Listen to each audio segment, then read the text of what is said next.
you, darling. We're Yes. good to go. Right. Welcome to the Against All Odds podcast. This is podcast for it's purely selfish, this podcast, because I'm having inspirational people on with inspirational stories, because that's the kind of people I like hanging out with. So I'd love to welcome the powerhouse, the lighthouse, Javeno Mclean from the J7 Health Centre. How are you, my lovely? I'm brilliant, darling. I'm brilliant. Firstly, I want to apologize for yesterday. I don't know what happened. I didn't get no notification. I'm sorry, but we're gonna make up for it today. We're gonna talk some wonderful nonsense. That's what we're gonna do.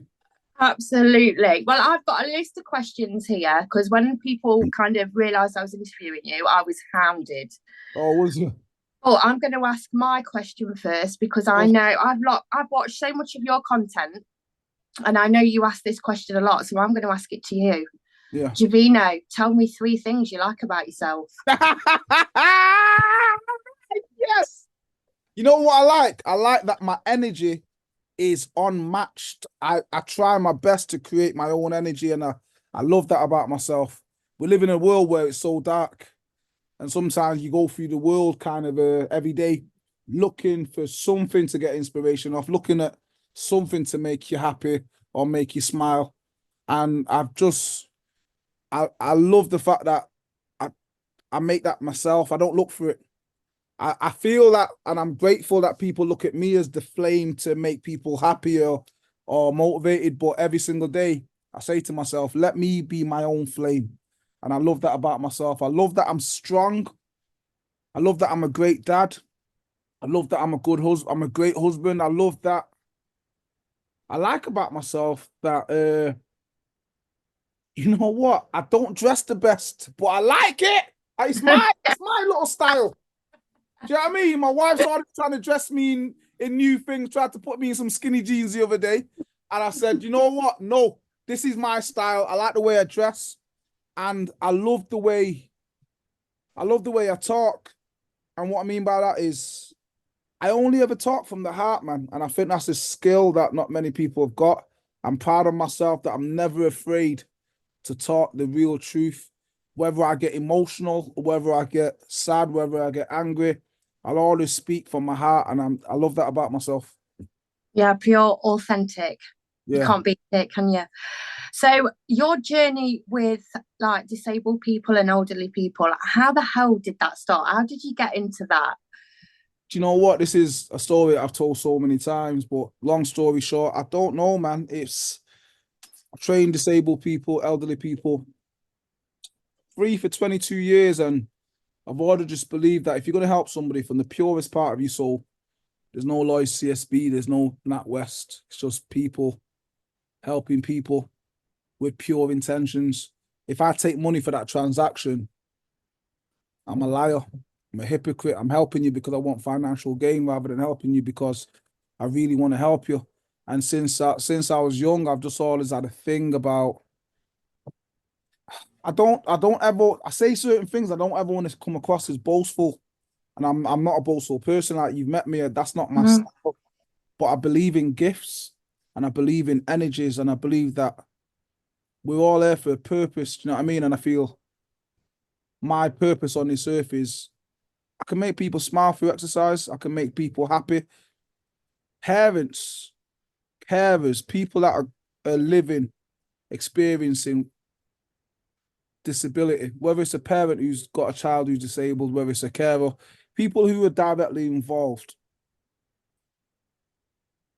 they've got it. They're going through a journey that not many people can understand. There's so many emotions involved. There's so many hurdles that a parent has got. Every time that child goes through any doctor's appointments, any setbacks, every tear, every hurdle, you best believe that mummy and daddy go through it with him.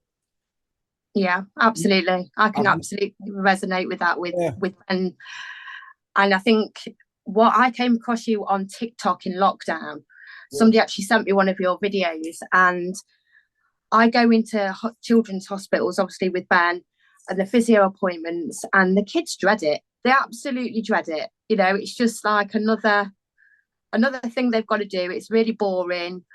They feel so different. So when I saw your videos and how you come across, which is quite harsh, but you hide what you're doing as well, don't you? Of course. It makes a huge difference. Of course it does. It's just that, you know, and it was just about bringing joy. And I started it because I came across parents like yourselves who I just wanted to bring some joy to, and I believe I could do it easily, man. I didn't struggle. If I seen a child that was struggling or a person that was struggling that was disabled or elderly, I found it very easy to distract them with energy, with a bit of character, with a bit of personality, get them doing things that they never thought possible. But when I seen the look on mummy and daddy's face and how much it meant to them, Yeah. It was quite instant for me knowing that this is what I was meant to do. I think your gift is something that you can do better than anybody else effortlessly. So look at Gaza, Paul Gascoigne on a football pitch. He can turn up steaming, but if then he'll go and score a hat-trick. Michael Jordan on the basketball court. It's effortless to them. I'm not saying that I'm the greatest or I'm some miracle worker, but with me, my gift is I've come across parents who are going through the worst. I've come across clients who are going through the worst scenarios that humans can go through. But yet, I've never found it hard to make them smile in the darkest hours, if that makes sense. And I've always felt that that was my gift. And like when I said it started when I was 16, I don't know why. I don't know. I wasn't drawn towards, I didn't make a plan to help disabled people or elderly people. It was something that just naturally happened. And I can't tell you why I went over to my first disabled client and tried to make him smile. I don't know the answer. So 16, that was a really young age to get started. Yeah. So that's quite impressive. So tell me about your first client, because obviously they must have made a huge impact on you to be like spur you on to still doing it now. Told this story so many times. There's quite a few different ones, but the main one is rest in peace, man. He's called Ishmael. Ishmael is passed away now. So long story short, I was playing cricket. I was doing a cricket coaching session with a bunch of lads in the park in Manchester. And there's about 12 of us, and I couldn't take my eyes off this family that was over the other side of the field, Asian family. And then do you ever look at somebody and you can just see that they want in, man? They want to be involved. And they were playing cricket, and there was this gentleman in a wheelchair, and I couldn't take my eyes off him. I could not take my eyes off him. He didn't look at me once, but his body language and the way he was involved in his family's game, he wanted in. It knocked me sick that they didn't get involved. It knocked me sick that how dare they not try and get him involved? How dare you not try and get him involved? And then I should have really got punched in the face because I got no right to walk over to anyone's family. But at 16, little skinny kid, I went over to the family and I said, who is this man to you? One person said, oh, that's my dad. Other person said, it's my brother. Other person said, it's my uncle. So I said, how dare you not get him involved? You guys are sat here having the greatest time in life, laughing, joking, having a cracking time, and no one's getting him involved. How dare you? And it was a bit of an awkward interaction, but I said, this is what we're going to do. We're all going to play a big cricket match. So I rolled him over to the cricket pitch, and I got the family over, and I got my lads over, and I said, this is what's going to happen, Ishmael. I'm going to give you the cricket bat. You're going to bat. Everyone's going to bowl at you in your wheelchair with your cricket bat. If you hit the ball, we're all good. It's sweet. Nothing happens. If you miss the ball, everybody does one press up or one burpee. And for 2 hours, we had the greatest game. It was just the funnest, greatest game. And certain things that I say are so corny, man. Like, I can only speak from my heart. I don't like you see me speak. I don't do slides. I just tell you what's in there and I pour it out and hopefully people receive it. My kids do it now to me. Where do you ever get hugs off your kids or family members where you know exactly what they want? Like my son will hug me now and it's just the greatest feeling. Do you know what I mean? He's 9. But this woman, after we played cricket, Ishmael's wife come over. And when I say she gave me a hug for about 10 minutes where she just cried, she didn't speak one word of English. But I knew exactly what that hug meant. She didn't have to speak. Me and her didn't speak. She just hugged me and she did not let me go for 10 minutes. And then at the end of it, Ishmael come over in his wheelchair and he spoke broken English. He wasn't born disabled. He had an accident that unfortunately paralyzed him. But he said it's the first time in over 10 years that he's felt alive. And I never forget that statement. The first time in That's 10 years, he's felt alive. And from that moment, I knew I couldn't tell you why I went over. But from that moment, I knew that this was kind of my purpose. It was trying to, I can get myself into shape, but I don't get loads out of that. I get more joy and satisfaction if I can try and transform somebody else's world and bring some joy to somebody else. And when you see that love and happiness filter through to someone's family, that yeah, means more to me than money, man. that's amazing. So how long has J7 been running for? 7. It's been legal. What I mean by what I mean by that is it's been J7's been alive to me in my heart and my mind for 15 years. I created it on a piece of paper in my mum's kitchen 15 years ago with a vision of something I wanted to do. And then when my eldest son was 1, I said, I'm gonna make it come true. And so I've been open for 7 years at the facility, but I created it 15 years ago on a piece of paper. Do you know what I mean? Yeah, that's amazing. Because I wanted reason why, because when I first created it, it was a weird one because it didn't get love. My vision was I'm about energy, I'm about realness, and I swear to God, I believe that energy is the strongest. I spoke about it the other day, strongest thing in this world. I want to be in a room where the energy is doing this. Yeah. And I created the J7, a facility that was on 1 floor where my mum could be over there, somebody recovering from a stroke could be over there, an athlete could be over there, somebody who's 16 with Down syndrome could be over there, but we're all in the same room and we can all see each other, we can all share love, and the energy does this. That was the vision. People didn't get it. What, you're going to open a gym with just 1 floor and no upstairs or downstairs and no treadmills? I said, yeah, I want a gym. That's a facility where humans can just showcase elite human behavior despite age or ability, and the energy can just flow because a young lad in a wheelchair, a young lad who's got Down syndrome, will do things in the gym that will inspire anybody, whether you're able-bodied or disabled. So it's not about inspiration comes in so many different forms. And I've understood this from a long time ago. And I'm just proud that like when Mason was 1, I said, you know what? I'm not going to let this dream stay on this piece of paper. I'm going to make it come true. And that's when I had the balls to kind of make the jump and go out and open it. That's amazing. It's like you've got this ability to see past the disability. Of course. And I think society, I don't know from your point of view, but I think we are easy to write off people. Yeah. And what they're doing. So to have somebody that can see past that and push people to do that is absolutely incredible. Yeah. So that's absolutely amazing. So I want you to tell me about your most awkward client, because I bet you've got one. Do you know what? I've got, my guys are brilliant, man. I've got brilliant clients. When I say, do you know what? I'm not going to say awkward. You know why? I think normality is the most powerful, inspirational thing in this world. Like, as a parent, as a man, like, obviously, I'm lucky that my 2 boys are able-bodied. But any parent I've ever spoken to who's got a child who's got a disability, all they want in this world is for people to accept their child for who they are and treat that person normal. Yeah. That's the most beautiful thing. Treat that person normal. Don't treat me different from anybody else because I ain't different from nobody else. And the guys that I've got, the youngsters, they're just kids. They can be little brats when they want to be. I've got Kira, who's a diva. She thinks she's famous. She's got a bit of following on TikTok. She thinks she's famous. She's like a little Beyonce. I've got DJ, who's just a character. I've got Amy, who's just a young girl, cheeky young girl, got herself a little boyfriend that I'm going to beat up when I see him, by the way. Got herself a little boyfriend. They're just young kids who are just normal. And when I say they're not awkward, because they're just normal.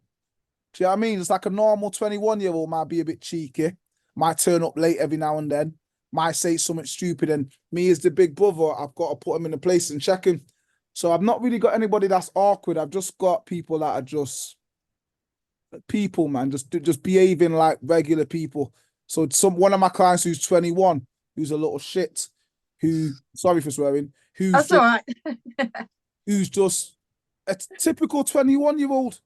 He's not a typical 21-year-old disabled lad with Down syndrome and autism. I don't see that. I don't see that. I just see Jerry.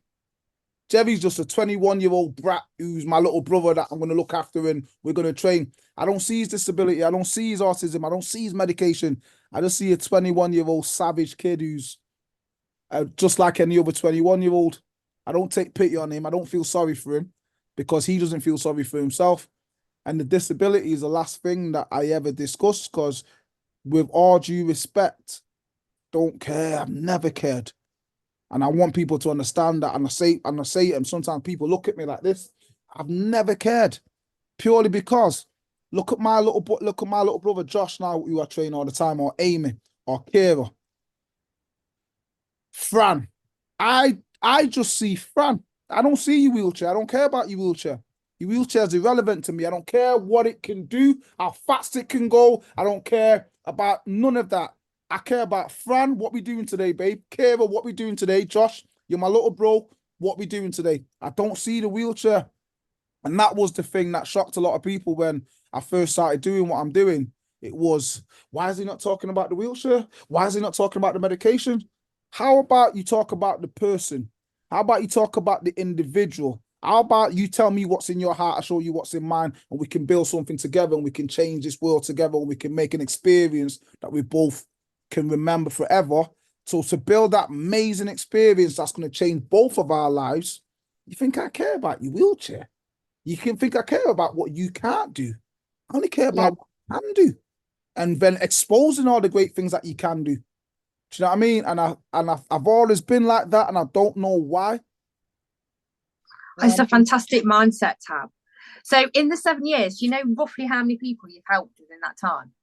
Oh, You 100. kept count? Oh no, I don't keep count.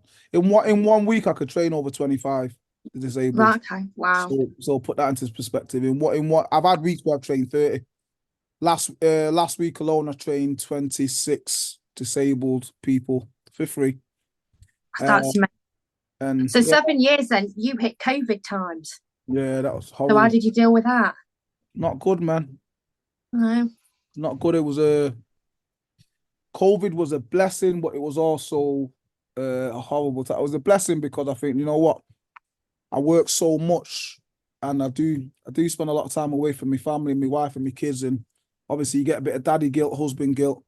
COVID forced you to stay at home and we had amazing times in the gardens, me and my little boys and do you know what I mean? And my wife. It was wicked. But I'm at the point, man, where I know what again, this is, please don't judge me as being big-headed or anything like that. I'm not that person. I really am not. It makes me really uncomfortable. But I know what I mean to, I know what I mean to my people, man. You're a lifeline. I know what I mean. I know how, and look at Amy. Amy's my little queen. Amy was a wonderful little girl that I spoke to you about in Newcastle who was in the Ariana Grande situation.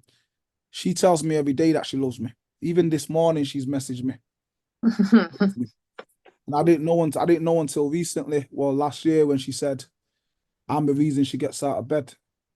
And I take that really personal in a great way. Like, that's magical. That's a blessing that someone thinks that about me. And that's how much that's the importance of mine in a relationship. I get her out of bed. So I can't fail you. It's impossible for me to fail you. I love you, girl. And I know that the love that you've got for me, I'm going to times that by 20, I'm going to give it you back. It's impossible for me to let you down. COVID forced me to let him down because I wasn't allowed to open and see him. Do you see what I'm saying? Yeah. It played horrible on my mind that what are they doing? So obviously we checked in on each other and we spoke and we FaceTimed and we did bits and bobs, but COVID forced me to not be there.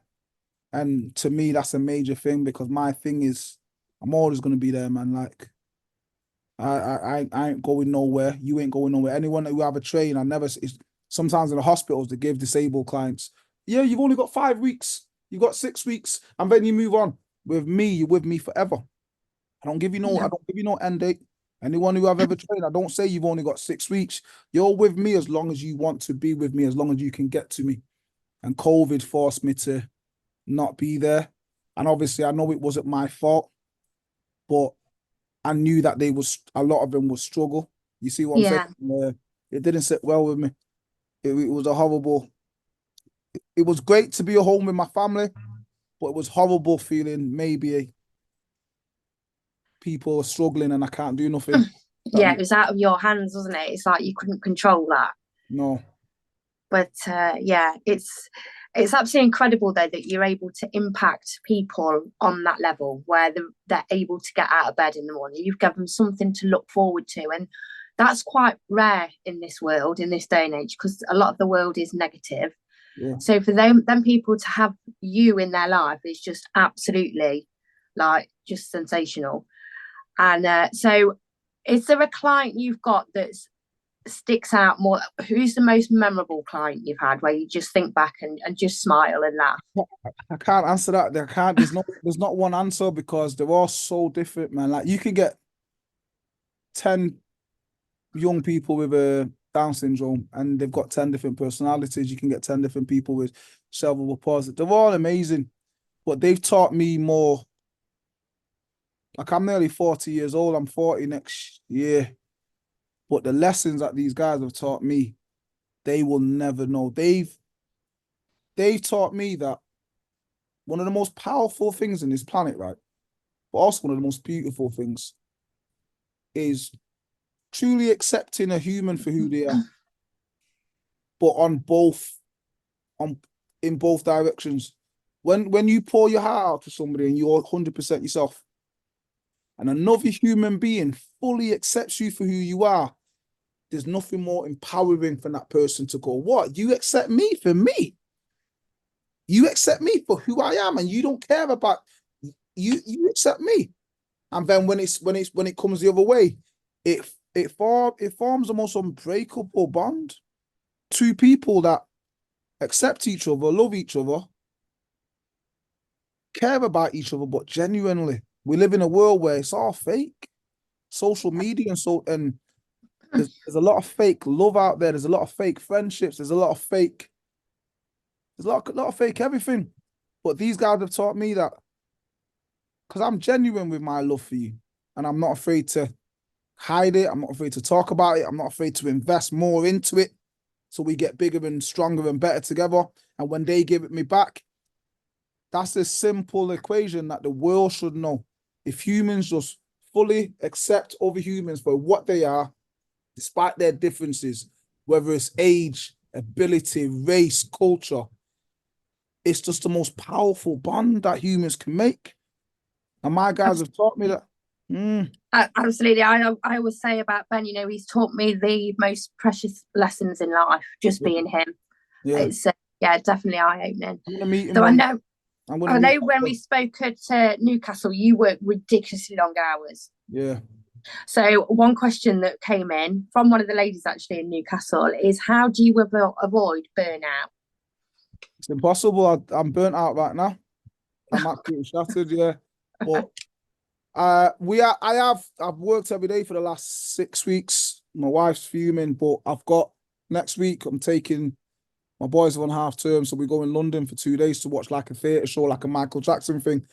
So I'm going to use that time to recuperate. But burnout to me is common, but it's just something that I have to just learn to deal with because I can't afford not to be here because I know there's people that depend on me, and letting them down isn't ever it's never an option for me. And the only way I've learned to deal with it is I train for 2 hours every single day. Every single day I train for 2 hours. When I get burnt out, I can't afford to take 2 days off because that's 2 days of experiences and sessions making people happy that I can't as a man, I can't be away for that time. So what I do when I feel burnt out is I take 2 days off training just to kind of revitalize my mind and refresh my mind, and boom, it gives me a bit of a kick up the bum and I go again. I bet with your job, you're the kind of person that bounces out of bed every morning as well, though, with like, let's go. Of course. It's the only way. I say to everybody, if you're not bouncing out of bed in the morning, you're in the wrong job. Oh, I'm bouncing out of bed, girl. That's amazing. So your job's got all these positives, and we speak about a lot is everything that's got a negative as well. Yeah. So what's the hardest part of your job? I lose a lot of people. I lose a lot of people, especially my elderly ones.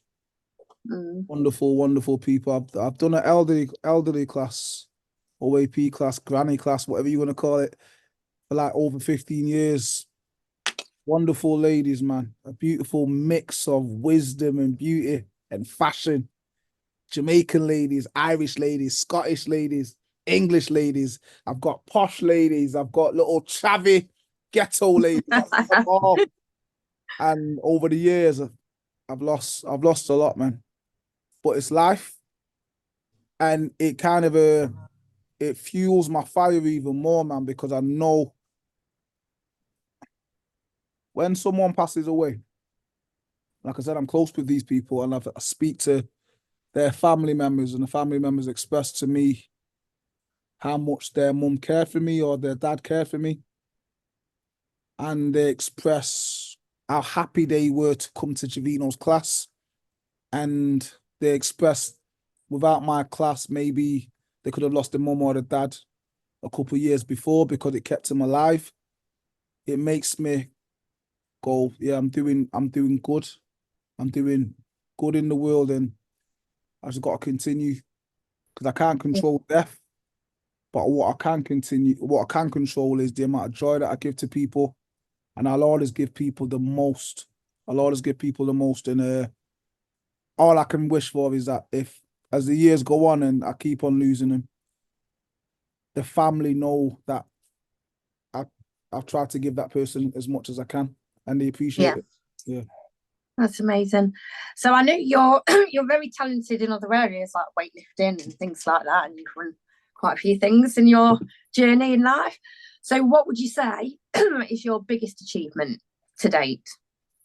My biggest achievement is nothing to do with my cricket career. I love my cricket career. Nothing to do with my powerlifting. My biggest achievement is a lot to get to the level that I'm at now. A lot of people have got to sell out. A lot of people have got to pretend to be something that they're not. Many years ago, I could have got 1 million followers and all that crap that people talk about now that I don't really care about. People could have talked about that. I could have got 1 million followers 10 years ago if I was taking off my top every 2 seconds and try to show me body off at me six pack and me. I'm not into that. I'm proud that whatever I'm achieving now, I'm doing it as organically Javeno. Yeah. And I'm pouring my heart out. It seems like the world is accepting of it and liking of it and loving it. And that to me is one of my greatest achievements. But the greatest achievement to me is, do you know, as a big brother figure, you know, like when you're growing up, right, in your house with your mum and your dad, mummy and daddy and your older brother or sister, they're supposed to tell you that you're pretty. They're supposed to tell you that you could, oh, you're amazing, Javeno. You're this. Well, you go, you're supposed to, you, my man. You're supposed to tell me that I'm good and I'm going to do this.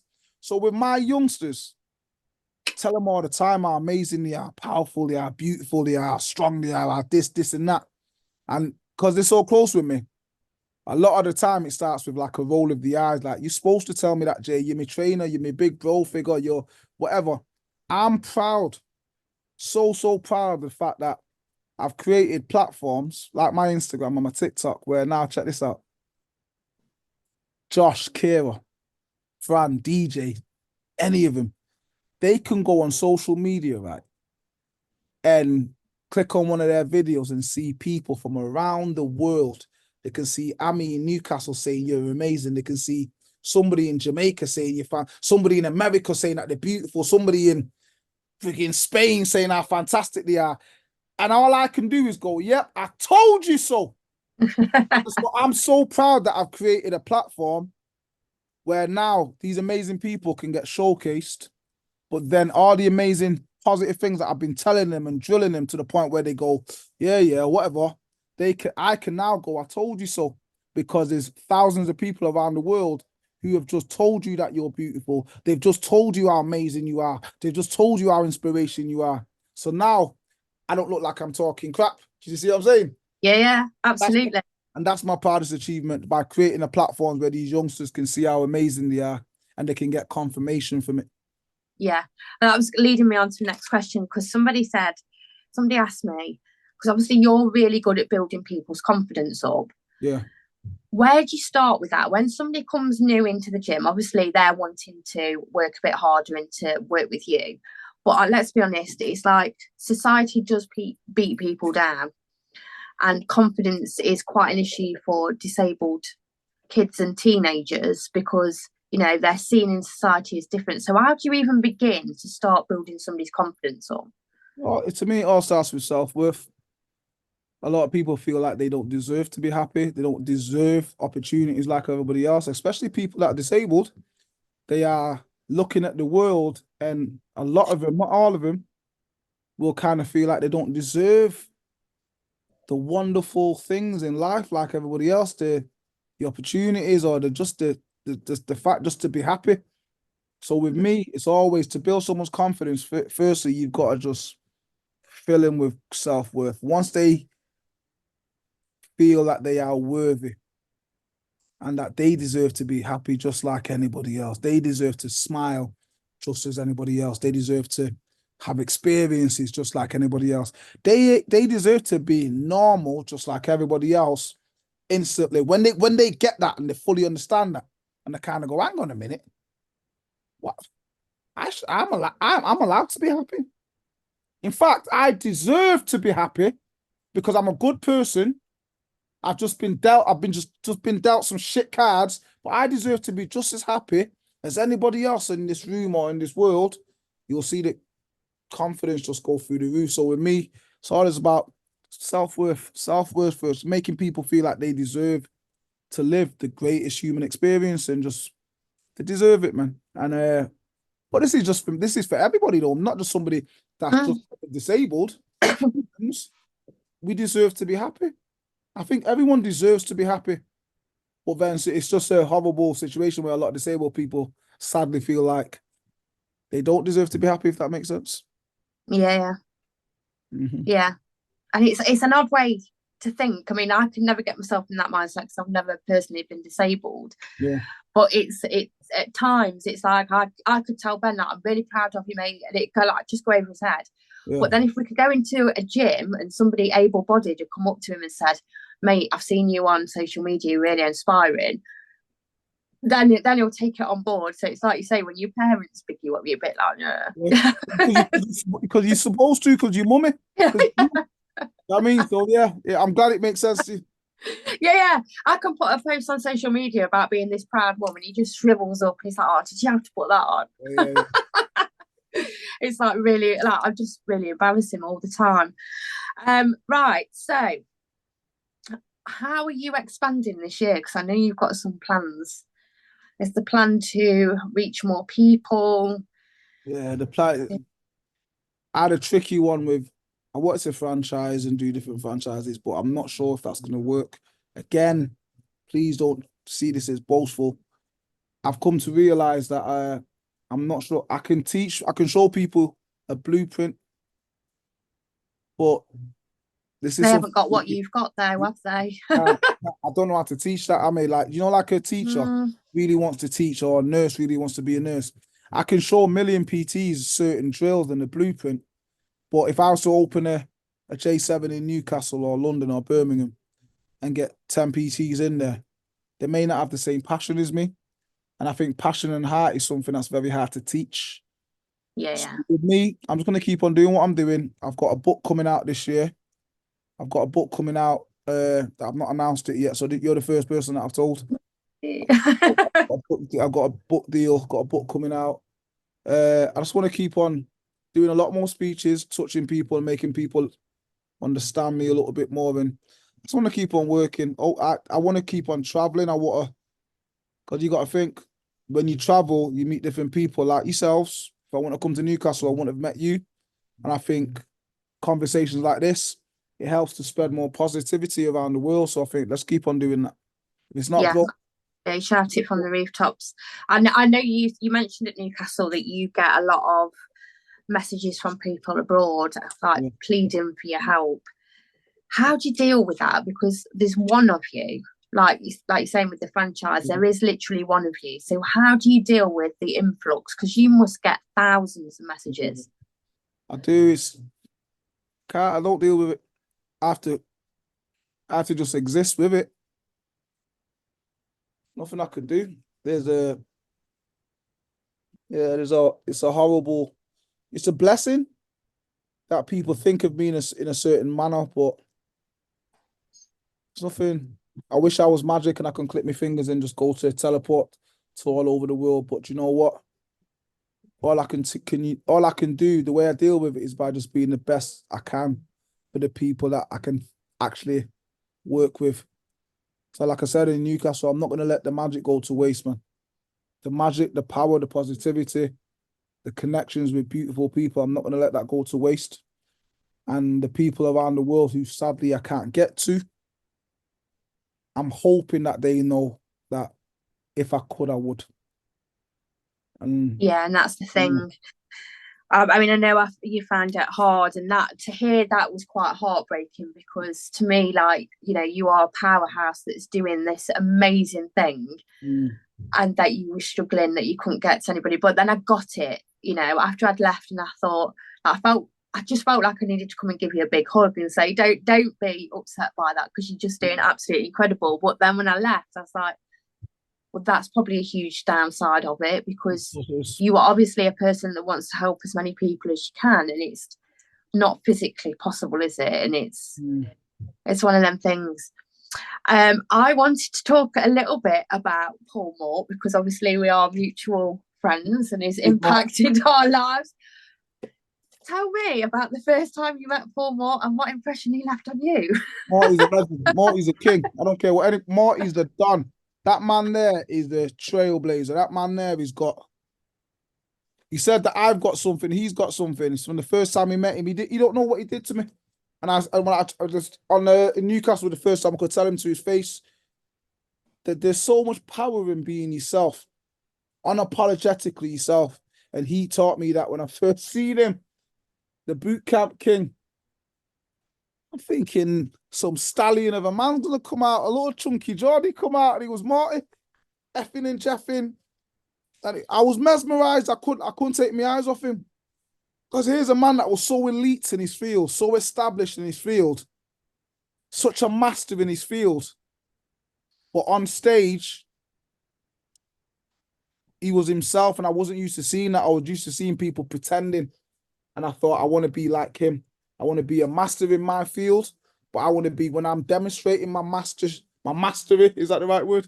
When I'm demonstrating my mastery, I want people to go, he's been 100% himself. So when people see me on TV or on a podcast or on Instagram or TikTok, and then they see me in real life, I want people to go, he's the same dude. He's 100%. He's not you meet a lot of people who are one way on telly or on Instagram or on socials. You meet in real life and they are absolutely the opposite of what you thought there was. And Marty to me was 100% the realest person I ever seen. Like step on a stage and try and educate people, especially in my field. And that day, I literally said, if I'm myself, if I'm always Javeno, it's impossible for me to lose. It's impossible for me to lose. And that's what Marty taught me. He's a legend, man. He's a good man. Yeah, absolutely phenomenal. That's why I'm still working with him. Yeah. So, because I don't know whether you've noticed on his social media, he does get quite a lot of shit. Yeah. So he'll get like 100 people like going, oh, this is amazing, you really helped me. And there'll always be like a couple that are just like bitching, keyboard warriors. Have you ever had anything like that where you've had somebody that's seen the amazing work you've done, but has come in with a negative comment? But you get trolls, you get a lot of trolls, but the way I deal with my mindset's ridiculously strong. I don't absorb nothing. Like I said, I don't give negativity or doubt a platform to grow. So I don't read the comments, but every now and then somebody will. You can't help but see him. Do you know what I mean? I don't do him, but obviously you go on your socials and sometimes so if I do see anything that's negative or hurtful or disrespectful, I just block and delete. I don't even engage. No, I block and delete. I don't even engage because I'm not giving it a platform to grow. So my block list is massive. I bet. Do you know what though? I'm surprised because I could understand it a little bit with Morty, but with you, like I can't understand how anybody could. Do you know what it is? It's not comment. even. It's not when I say this. It's not a lot. Don't get me wrong. So the people I block, it's not necessarily. They're not necessarily slagging me off. So I don't ever get nobody slagging off the work because come on now, it's impossible to slag off. Mm. Yeah, I mean with the clients that I'm training, the people that I block are the people that say things. I blocked somebody yesterday, an example, because they made a funny comment about one of my young lads. He's got Down syndrome, and so obviously he looks a certain way. And this person made a pretty nasty comment about the way this person looked, trying to be funny. So I don't get people slagging off anything. I just get people being muppets, saying silly things, trying to be funny. Somebody else put on, like the other day, I blocked another person where one of my guys called Big Paul. He's an amputee, got no legs in his wheelchair. Somebody put a comment, something like, I wonder how many kick-ups he can do. You know, little daft things like that. There's just like sarcastic comments that are not needed. Childish, sarcastic, yeah, silly, where you think. And I just block and delete. So those are the kinds of people I block and delete. I rarely get people. I don't think off the top of my head, I can't think of more than 3 occasions where someone said something really nasty about the work, because I think it's impossible. Everyone, whether you're black, white, Asian, able-bodied, disabled, everyone can relate to elderly people or somebody with a disability, whether it's in your family or somebody that you know. So yeah, I'm lucky. Yeah, it's society is very weird. I think it's got worse since COVID as well. Yeah. Especially online, it's like people are entitled to say what they think and just happily go on the way while they've pissed everybody else off. So as J7, so not your personal life, what is your proudest moment at J7?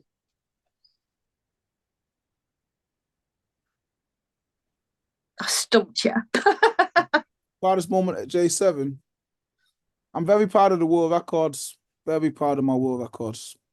I recently broke one 2 weeks ago. The biggest ever disabled exercise class. Oh, wow. How many people did you have? I think I saw the social media post about that, actually. How many people were there? I'm not telling you. I've not told no. I've not told anybody. I broke 3 world records and I've never told anybody the numbers. The world record guys know. But to me, I don't want the numbers to overshadow the amazing human behavior that was on show that day. I want people that day to go, oh my God, did you see Ben speaking to that person? Oh my God, did you see Amy and this person? Did you see them 2 cancer patients at the back that were having a good laugh? That to me means more than, there was 150 people at the world record and ITV was there and all these cameras. To me, I want the talking point to be the individuals and the people and the experiences and the laughs and the connections that were captured that day rather than the number. So people come all over the UK to join you, don't they? Yeah. So I bet they're all like, you've made a huge family. So I bet, do they all connect outside of J7? Yes, 100%, and it's wonderful. It's wonderful. Wow. And friendships that have started through J7, but nothing to do with Javeno now, because you've got Dolly in Devon, I think she lives. She's talking to Kira in Manchester. She's talking to Amy in Stockport. And that's just because of the work, and they've come together, and hopefully they can be lifelong friends. And that's powerful because as you've seen in Newcastle, when you group a group of people together that are trying to make their lives better in whatever area, it's a powerful thing to big each other up and pick each other up on down days and, have challenges and things like that. Of course. So one last question. I was just about to say, because I've got to go in a minute. If there's a disabled teenager, adult out there that is wanting to better themselves, what's one thing that you would say to them right now if they could hear you to set them on their journey? Be around the right environment. I've realized there's so many disabled people who choose the wrong environments. People don't deserve you sometimes. See, people don't deserve your energies. People don't deserve your character, your person. People don't deserve your power. Do not put yourself in an environment that doesn't deserve you. So I want to say to people, there's people out there that really, really care. Not just me. There's people out there that really, really care and want to listen to you and want to be in your presence. So don't ever give up trying to find them people. You may feel like you've not found them yet, but I guarantee it could be one person. It could be somebody at the coffee shop. It could be somebody on the bus. There's people out there that really, really care and want to be in your presence. So don't ever give up trying to chase that. But also just make sure when you get the right environment, it's game over. When you get into an environment that fully accepts you and an environment that actually wants you to be a part of something, it will change your life. So I always say to people, whether you're in Manchester, Newcastle, London, Birmingham, Ireland, just pick the right environment and don't give up. You might go to a place and it's not the right environment. Just keep on moving on until when you find that right environment, it will be so natural and easy to fit in. And once you find that environment, just stay there. Let's stay there and develop and grow. Perfect. Well, Javeno, you have been an amazing guest. Thank you so much, darling. Thank you for inviting me. Yes, keep shouting from the rooftops what you're doing, because you really are impacting so many people, and it's absolutely amazing to see. Thank You so are much. a pure lighthouse in this world, and I can't wait to see what comes next. Definitely. Keep in contact, darling, okay? I will do. Thank you, my lovely. Bye, darling. Bye.